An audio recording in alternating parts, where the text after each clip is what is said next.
جی آپ بیزار تو نہیں ہوتے نا زیادہ سوالات سے؟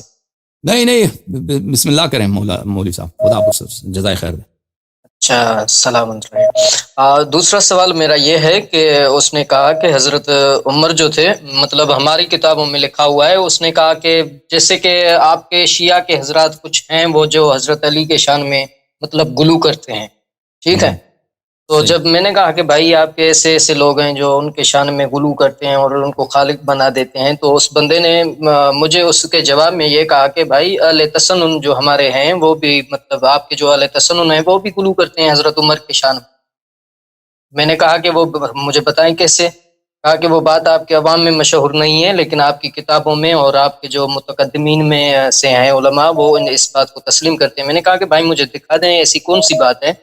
تو اس نے کہا کہ حضرت عمر جو تھے وہ مدینہ میں بیٹھ کر ایران کے شہر میں مسلمان فوج کی نقل و حرکت کو دیکھ لیتے تھے، اور فوج کے سالار بنام ساریہ کے ساتھ باتیں بھی کرتے تھے، اور اس کو حکم بھی صادر کیا کرتے تھے، اور ساریہ نے حضرت عمر کا فرمان سنا اور اس پر عمل بھی کیا، جس کے نتیجے میں مسلمان کامیاب ہو گئے۔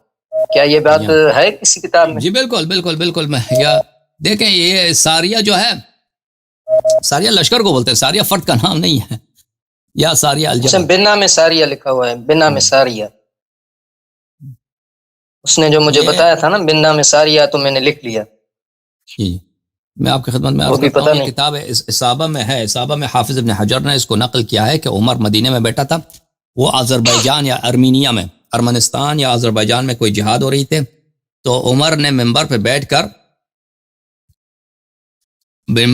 کر اس نے آواز لگائی، یا ساریہ الجبل، اے لشکر پہاڑ کی طرف بھاگو، لشکر پہاڑ کی طرف جاؤ۔ تو مسلمانوں نے تعجب ہے کہ بھائی یہاں پہ لشکر بھی نہیں ہے، پہاڑ بھی نہیں ہے مدینے میں، یہ کیا بات کر رہے ہیں؟ بعد میں پتہ چلا وہ لشکر واپس آیا تو پتہ چلا کہ انہوں نے وہ مدینے سے بیٹھ کے انہوں نے لشکر دیکھا وہاں پہ اور ان کو پیغام دیا، تو جو نعرہ لگایا ان کو سنائی بھی دیا۔ اور ہو سکے تو میں آپ کو دکھا دوں اگر مجھے مل جائے صحابہ میں۔ تو میرا ایک اور سوال ہے۔ ہاں جی وہ سوال یہ ہے کہ حضرت عمر یعنی کہ اپنی ناکامیاں، حضرت عمر رضی اللہ تعالیٰ عنہ کے متعلق اس بندے نے کہا کہ وہ اپنی ناکامیاں اور جنگ سے فرار اور اپنی ذلتوں کو چھپانے کے لیے اپنی خلافت کے دوران قریش کو حضرت علی کے خلاف بھڑکاتے تھے، اور ان لوگوں کا خون، اور ان لوگوں کو مطلب خون کا بدلہ لینے کے لیے جو جنگوں میں حضرت علی کے ہاتھوں مارے گئے تھے اکساتے تھے۔ کیا یہ بات درست ہے؟ موفق دین مقدسی نے اپنی کتاب میں اس بات کو ذکر کیا ہے۔ کوئی ہے ہمارے اہل تسنن سے کوئی ایسا مصنف؟ جی میں آپ کی خدمت میں یہ ساریہ کا دکھاؤں پہلے، یہ الاصابہ فی تمیز الصحابہ ہے۔ جی اچھا، حافظ ابن حجر عسقلانی کی، چھاپ دارالکتب الاسلامیہ، دارالکتب العلمیہ، بیروت میں سن 1995 میں۔ یہاں پہ ملاحظہ فرمائیے، اچھا یہ یہاں پہ ساریہ کسی صحابی کا نام ہے، ساریہ ابن اوفا المزنی۔ اچھا میں سمجھا تھا کہ ساریہ جو ہے وہ لشکر کو کہا، ساریہ ابن اوفا۔ یہ صفحہ نمبر 3 ہے، حرف سین میں صحابہ کا جو ذکر ہے وہ ان میں ذکر ہے۔ ساریہ ابن زنیم ہے۔ اچھا، اس ساریہ ابن زنیم کے واقعے میں یہ ہے، واقعہ ابن عمر نقل کرتے ہیں، قال وجہ عمر جیشا ورأس علیہم رجلا یدعى ساریہ۔ عمر نے ایک لشکر بھیجا اور اس کا جو کمانڈر بنایا تھا کس کو؟ ایک شخص تھا، اس کا نام ساریہ تھا۔ فبینما عمر یخطب جعل ینادی، پس عمر جو ہے وہ اسپیچ دے رہا تھا اور کہہ رہا تھا یا ساریہ الجبل ثلاثا، 3 دفعہ اس نے کہا ساریہ پہاڑی کی طرف بھاگو۔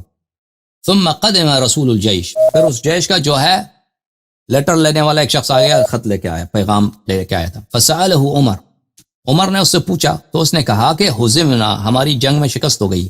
فبینا نحن کذالک، ہم اسی حالت میں شکست، دشمن نے ہمیں شکست دی تھی کہ ہم نے سمعنا صوتا ینادی، کہ ہم نے ایک آواز سنا، یا ساریہ الجبل، ایک آواز سنی غیب سے کہ وہ کہہ رہا ہے کہ اے ساریہ پہاڑ کی طرف بھاگو۔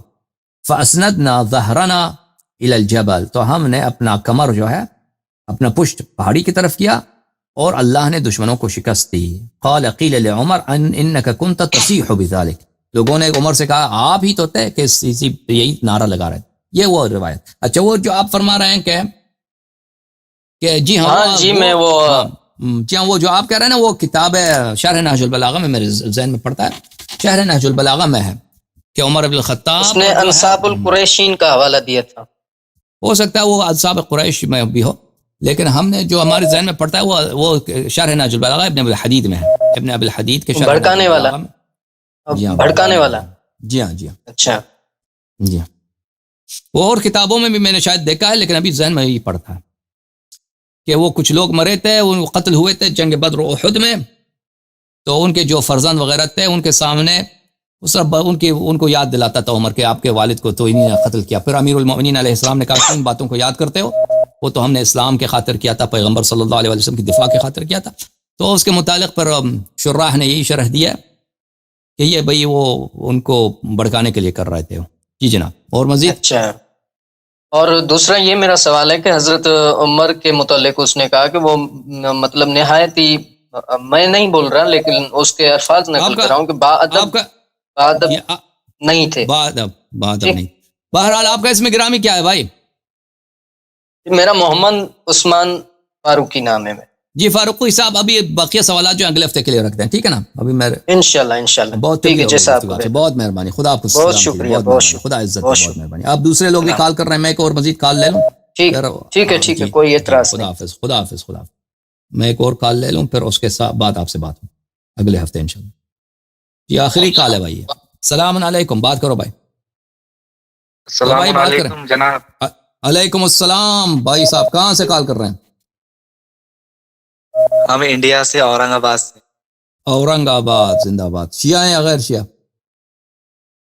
غیر شیعہ. غیر شیعہ، اوکے جناب. حکم کیا ہے؟ میرے 2 سوال تھے. جی ایک سوال کرو یار، تک گئے بھائی، 5 گھنٹے سے زیادہ ہو گیا پروگرام. میرے پشت کمر پہ بڑا درد ہے، بیٹھے بیٹھے درد شروع ہو گیا نا 5 گھنٹے. اب ایک سوال کرو، پھر اگلا سوال جو اگلے ہفتے، ٹھیک ہے نا؟ ایک سوال.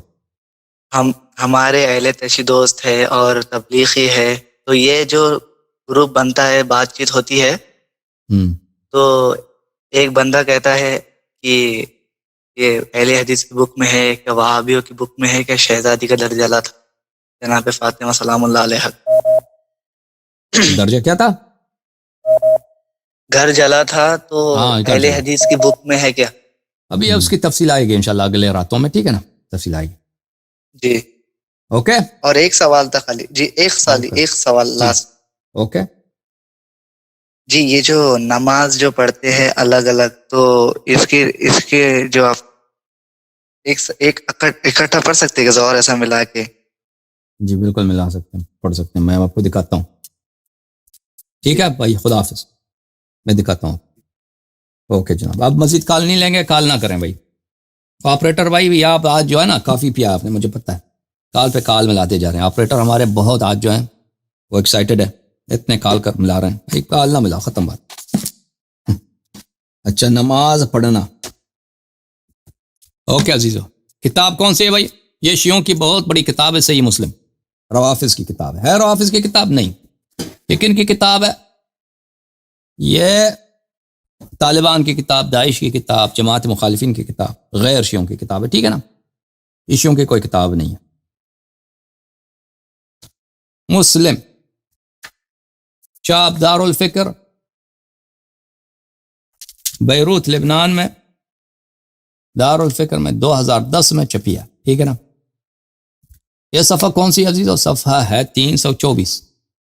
اچھا، یہاں پر صفحہ نمبر 324، یہ باب ہے، باب الجمع بین الصلاتین فی الحضر. غیر سفر میں، حضر بولتے ہیں جب سفر نہیں کرا انسان، اپنے گھر میں ہوتا ہے، اپنے شہر میں ہوتا ہے، اپنے گاؤں میں ہوتا ہے، اپنے قصبے میں ہوتا ہے. سفر حضر کے مقابلے میں، ٹھیک ہے نا؟ حضر میں، بغیر سفر میں انسان 2 نمازوں کے درمیان جمع کر دے. پہلی حدیث سعید ابن جبیر روایت کرتے ہیں عبداللہ ابن عباس سے، صلی رسول اللہ صلی اللہ علیہ وآلہ، رسول اللہ صلی اللہ علیہ وآلہ وسلم نے نماز پڑھی. کون سی نماز؟ الظہر والعصر جمیعا، ظہر اور عصر کو ایک کٹا پڑھا ہے. والمغرب والعشاء جمیعا، اور المغرب عشاء کو جمیعا ایک ساتھ پڑھا ہے. فی غیر خوف ولا سفر، خوف بولتے ہیں جنگ کو، نہ جنگ کی حالت تھی، نہ کوئی غزوہ تھا، جہاد تھا، کچھ بھی نہیں تھا، سفر بھی نہیں تھا، اپنے شہر مدینے میں ایک ساتھ پڑھی ہونا. اچھا، دوسری حدیث اب ابن عباس سے روایت صلی رسول اللہ صلی اللہ علیہ وآلہ وسلم الظہر والعصر جمیعا بالمدینہ، ظہر و عصر کو انہوں نے اکٹھے ایک ساتھ مدینے میں پڑھی ہے، جنگ کی حالت بھی نہیں تھی، سفر بھی لا سفر بھی نہیں تھا۔ میں نے سعید سے پوچھا کیوں یہ کام کیا، سعید ابن جبیر ابن عباس کے شاگرد، ان سے پوچھا کہ نبی صلی اللہ علیہ وآلہ وسلم نے یہ کیوں کیا، ظہر عصر اکٹھے، مغرب عشاء اکٹھے؟ اس نے کہا سألت ابن عباس کما سألتنی، اس نے فرمایا کہ میں نے بھی اپنے عباس، اپنے استاد ابن عبداللہ ابن عباس سے پوچھا کہ اکٹھے کیوں پڑھی رسول پاک صلی اللہ علیہ وآلہ وسلم نے؟ فقال اراد ان لا يحرج احدا من امته، تو انہوں نے فرمایا کہ نبی کریم صلی اللہ علیہ وآلہ وسلم سے نے اس نیت کے ساتھ پڑھی کہ پوری امت قیامت تک جتنے امتی آئیں گے ان کے لیے کبھی کوئی ظہر عصر پڑھنا، مغرب عشاء پڑھنا ان کے لیے تکلیف کا باعث نہ ہو، مشکل نہ ہو ان کے لیے پڑھنا، ان کی آسانی کے لیے، کہ امت کے لیے یہ پڑھنا، مثلا آپ انسان ظہر عصر اکٹھے پڑھے، اس میں ایک دفعہ وضو بناتا پڑھ لیتا ہے بھائی مصلی پہ، ٹھیک ہے نا، یہ زیادہ آسان ہے تاکہ دو مختلف اوقات پہ پڑھے۔ امت کے لیے آسان بنانے کے لیے نبی کریم صلی اللہ علیہ وآلہ وسلم نے یہ کیا ہے، ٹھیک ہے نا۔ مزید دیکھیے عزیزوں، صفحہ نمبر 325 حدیث نمبر 1518، پھر ابن عباس سے روایت جمع رسول اللہ صلی اللہ علیہ وآلہ بین الظہر والعصر، نبی کریم صلی اللہ علیہ وآلہ وسلم نے اکٹھے پڑھی ہے ظہر عصر کو اور مغرب و عشاء کو مدینے میں، فی غیر خوف ولا مطر، نہ خوف کی حالت ہے، نہ جنگ کی حالت ہے، اور نہ کوئی بارش ہو رہی ہے، کوئی بادل، کچھ بھی نہیں ہے، اور وہ بھی مدینے میں، ٹھیک ہے نا، بالمدینہ، سفر بھی نہیں ہے۔ ابن عباس نے فرمایا کہ لا یحرج امتہ، انہوں نے یہ کہا کہ امت کی آسانی کے لیے، ٹھیک ہے نا، اس طرح روایت بہت ہے۔